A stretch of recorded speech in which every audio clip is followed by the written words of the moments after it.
Alaikum wa rahmatulahi wa barakatuh. Ṣàlàfíà ni mo bá yín. Gẹ́gẹ́ bí èmi on point by two ṣe wà lénìí. Please continue to subscribe. Well, Christian, àwọn Christian youth, I'm sorry o fún lecture yìí. Àwọn Christian youth wọ́n lucky gan ni. Wọ́n ní oore ọ̀fẹ́ nǹkan tá à ń pè ní counseling, marriage counseling. Like bíyà 3 months before wedding tó bá ti ní mú time, wọ́n mọ̀ sọ fún wọn pé èèyàn tẹ́ bá mọ̀ pé fẹ́ marriage o, ẹ wá register for counseling. Maybe 3 months counseling wọ́n mọ̀ ń ṣe ní church ṣá. Wọ́n mọ̀ ń ṣe, mo ti witness àwọn bíi neighbors tí wọ́n sọ ń pẹ̀, tí wọ́n sọ wípé àwọn fẹ́ làwọn lọ marriage counseling. That time èmi mọ̀ ń wo bí wasting of time, but mo rí pé kò ṣe wasting of time nísìnyí torí pé kí ni ọ̀pọ̀lọpọ̀ nǹkan tó ń ṣẹlẹ̀ ní àárín àwọn young couples mùsùlùmí. Yes, eléyìí ó lè dùn yín àwọn kan o, but that is just the fact.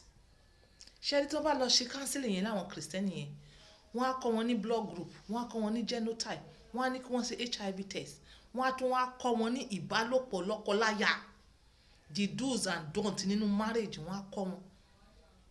Nítorí lẹ́ẹ̀ fi rí pé ọ̀pọ̀lọpọ̀ wọn mọ̀ ń ṣe for better for worse.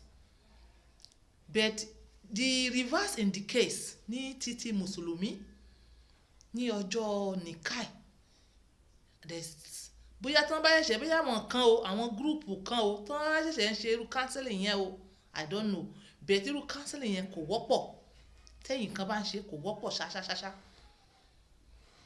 Tó bá wá di the only knowledge tí obìnrin yẹn ní èyí tí wọ́n kọ́, níyà rẹ̀ kọ́ àbí tí bàbá rẹ̀ kọ́, then èyí tí ọkùnrin náà ìwọ̀nba tí wọ́n kọ́, then ẹ wá understand dé ọ̀pọ̀lọpọ̀ ìgbà wọn ò kí ń ní basic knowledge husband and wife yìí. Lẹ fi rí pé àwọn kan ò lè cope. After 6 months they can't cope. Níjọ́ nìkáì ìwọ̀nba tí àwọn àfáà bá lè sọ ni. Then I am sorry to say they don't even go deep into counseling because kò sí time. Bí wọ́n ṣe ń sọ làwọn kan ti ń hurry wọn up and down, number 7 menu, gbogbo ẹ̀. Bẹ́ẹ̀ náà ni oríṣiríṣi náírà tó ń lọ, kò sí full concentration, kò sí full lectures. Àwọn ọmọ yẹn wọ́n á wọ marriage ní bó ṣe wù wọ́n, kò sí basic knowledge. Most of the time nǹkan tá a máa ń gbọ́ ní tí àwọn àfáà mọ́ sábà máa ń sọ fún àwọn couple ni pé ọkọ tọ́jú ìyàwó rẹ̀, ìyàwó ní tẹríba, mọ́ dágbére Kánò kí wọ́n bẹ ní Kaduna, mọ́ dágbére Kaduna kí wọ́n bẹ ní Ṣàgámù, mọ́ dágbére Ṣàgámù kí wọ́n bẹ ní Ìbàdàn. Nǹkan tí wọ́n máa ń sábà sọ nìyẹn. Kí ni kókó kí là ń pè ní marriage counseling gan? Marriage counseling ó lágbára ó pọ̀, a lè sọ tán, bẹ́ẹ̀ mo kàn fẹ́ sọ díẹ̀. Àwọn ọmọ mi tí wọ́n ṣe marriage fa, wọ́n ti kọ́ wọn pé wọ́n lọ ń gbádùn ilé ọkọ ni, wọ́n lọ ń ṣe gbá ilé ọkọ ni, wọ́n lọ gbogbo nǹkan tí wọ́n ò rí láyé wọ́n láwọn lọ ń ṣe ni.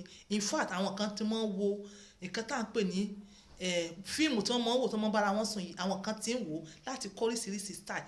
Àwọn ọkọ mi náà, àwọn ọkùnrin mi ní boys yẹn náà, àwọn náà ti ń wò láti ṣe irú style. Ṣé bẹ́ẹ̀ ló yẹ kó rí?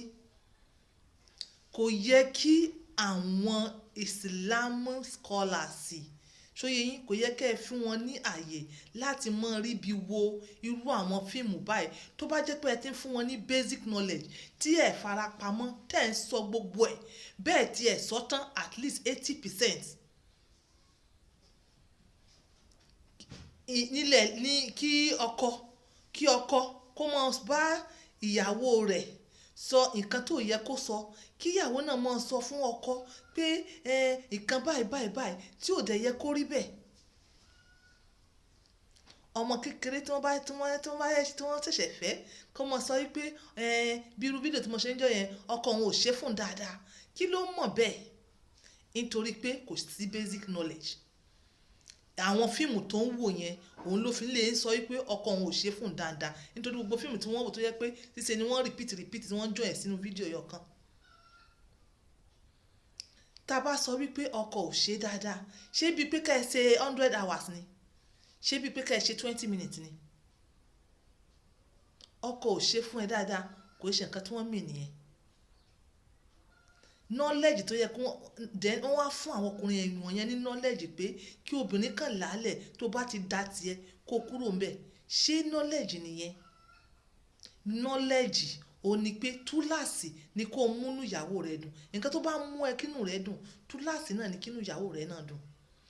ìwọ ìyàwó ó yẹ kí wọ́n kọ́ yín. àwọn ọ̀pọ̀lọpọ̀ obìnrin wọ́n ti wo àwọn fíìmù yẹn, àwọn fíìmù tó yẹ pé bẹ́ẹ̀ ṣe ń wo àwọn bigger phone yìí bẹ́ẹ̀ náà mọ elongate nǹkan ọmọkùnrin.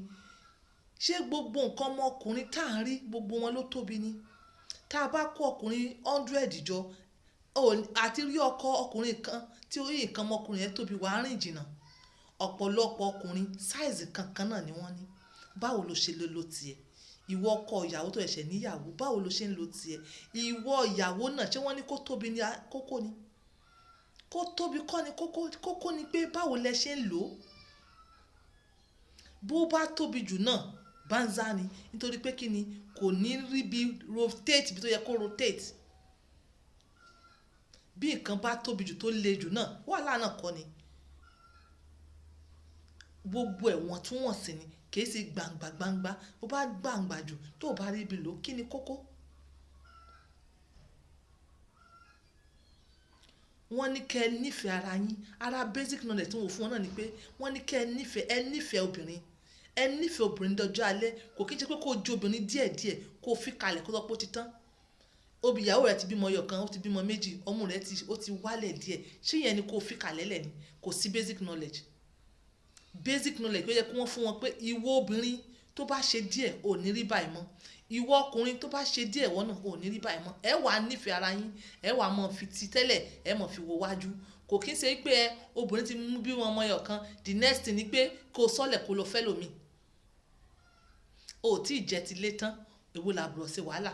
bóbìnrin bá bímọ méjì tí ọmú rẹ̀ bá dẹnu kọlẹ̀ ṣé yẹn sọ pé kò ní action mọ́ ni? bẹ́ẹ̀ kí ni maternity tí wọ́n fún yín lórí yín? kí ni maternity tí wọ́n fún yín lórí yín? ẹ̀yin ẹ̀kan ẹ̀ tẹ̀ wá ní agbára ẹ̀ lọ fẹ́ ìyàwó mi. ìyàwó tẹ́lẹ̀tẹ́lẹ̀ yẹn ó ti di bọ́nzá. wọ́n sọ fún ẹ pé adùn ẹ ti tán ni. kí báwo wọ́n ṣe fún yín ní training? kí ni training tí wọ́n fún yín? kí ni basic knowledge tí wọ́n fún yín? kò sí marriage counseling properly ní under àwọn tó jẹ́ mùsùlùmí. ẹ̀ẹ́rì àwọn míì ASAS wọ́n fẹ́ra wọn kí wọ́n tó mọ̀ wọ́n ti bímọ méjì. tí wọ́n bá ní basic marriage counseling láti bẹ̀rẹ̀ yìí tí wọ́n dẹ̀ sọ the risk of ASAS fún wọn, ó possible kí wọ́n ti túká. àwa ń rọ àwọn muslim scholars, àwọn àfà, àwọn malams, àwọn Islam everything ṣá pé try ẹ mọ̀ ṣe marriage lectures, tí ẹ bá ń teach tó bá yẹ pé ẹ ń teach nítorí pé ẹ fẹ́ ṣe sìn náà ni àwọn èèyàn mọ̀. tẹ bá dẹ̀ ń teach nítorí pé ẹ fẹ́ fáwọn èèyàn ní basic knowledge àwọn èèyàn mọ̀. tẹ bá ti ń fún wọn ní education yìí, tẹ bá ti ń fún wọn ní marriage counseling ẹ encourage ẹ máa fún wọn ní èyí tó jẹ́ ti ìbálòpọ̀ náà lọ́kọ ní aya. ẹ máa fún wọn ní ti ìbálòpọ̀.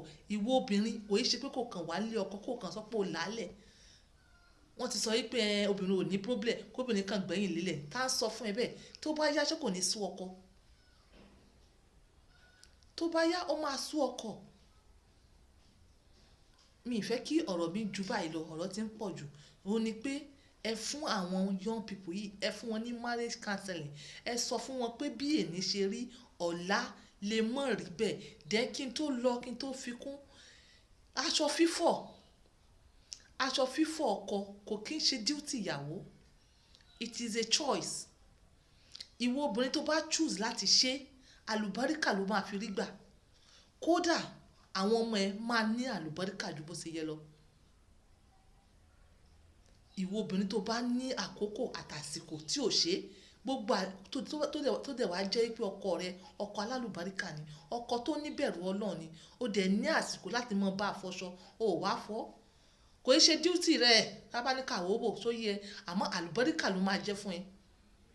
àwọn obìnrin tó ń ṣe àwọn obìnrin tó ti ṣe kọjá àlùbáríkà ni wọ́n tọrọ lọ́dọ̀ Ọlọ́run tó sì jẹ́ pé tẹ́ bá wádìí láàrin àwọn obìnrin tó ń gbọ́ mi yìí tí wọ́n ń ṣe bẹ́ẹ̀ tí wọ́n mú ọwọ́ ara wọn tó fi ń fọkọ aṣọ ọkọ wọn àlùbáríkà ni àlùbáríkà yẹn wà lára wọn àlùbáríkà yẹn wà lára àwọn ọmọ wọn wọ́n sì kódà bọ́ kò lanu tó gbàdúrà Ọlọ́run sì ń ju àlùbáríkà yẹn fún un kódà àwọn obìnrin tó ń ṣiṣẹ́ tí wọ́n ṣiṣẹ́ lálùbọ́ tí wọ́n ṣiṣẹ́ gidi tí wọ́n sì ní tà láti mọ fọṣọ akọ wọn àlùbáríkà ni wọ́n rí gbà ara basic knowledge tẹ́ ẹ ní ta ní kẹ́yìn àfà kẹ́ ẹ mọ̀ fún àwọn obìnrin ní nísìn àwọn kan wọ́n máa ní túláàsì ní aṣọ fífọ̀ ìyàwó ní ọkọ rárá ẹ jẹ́ ẹ stimulate ẹ̀ sí agbárí ìyàwó yẹn pé àlùbáríkà ni tabadẹ wàá rí ìyàwó ìpànlélẹ̀ tó ṣiṣẹ́ tó sọ pé òun fọṣọ ọkọ ẹ filẹ̀ ó bá níwájú ṣe bó bí obìnrin ó sì bí ọkùnrin gbogbo ẹ̀ ló máa bá bẹ́ẹ̀ náà sì ni ìwọ ọkọ náà kìí ṣe duty ìyàwó rẹ ni ẹ nífẹ̀ẹ́ ara yín tó bá ń rí pé ó ní agbára láti help ìyàwó rẹ láti fọṣọ láti ṣiṣẹ́ ilé ẹ ṣe ìyàwó rẹ tó fẹ́ ó fẹ́ nítorí pé kó wá mọ̀ ṣọmọ ọ̀dọ̀ ó fẹ́ onírànlọ́wọ́ lẹ jẹ́ síra yín onírànlọ́wọ́ ẹ lọ ka marriage principle dáadáa ẹ tẹ̀lé súnà ànábì Muhammad sallallahu alaihi wasallam obìnrin tẹ́ bá fẹ́ kìí ṣẹrú yín. This is on Point by 2 using my words for others.